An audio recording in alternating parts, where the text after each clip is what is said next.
kreknete si ho tak, že pôjdete do prehliadaču, zapnete si ulož to a ja vám dám do popisu videa potom túto stránku. Ja viem, aj v minulom tutoriáli, ako si stiahnuť Technic Launcher, som vám stiahoval z Uložta a tentokrát to tiež bude z Uložta. Je to tento Keymaker, takto si to stiahnete, proste viete, ako normálne z Uložta, potom pôjdete na plochu, keď si to dáte sem.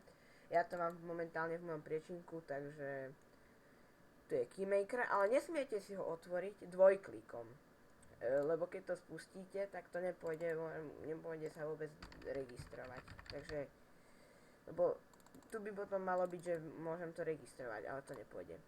Musíte mať na svojom účte admina na Windowse, preto dáte Keymaker a spustiť ako správca.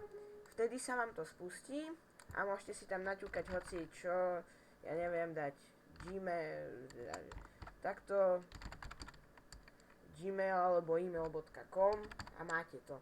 Potom dáte registrec a ono sa nám to potom registruje alebo také blbosti.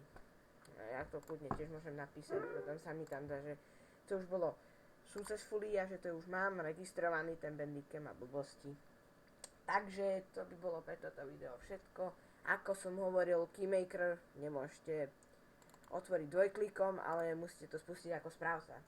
Takže to už by bolo pre toto video všetko.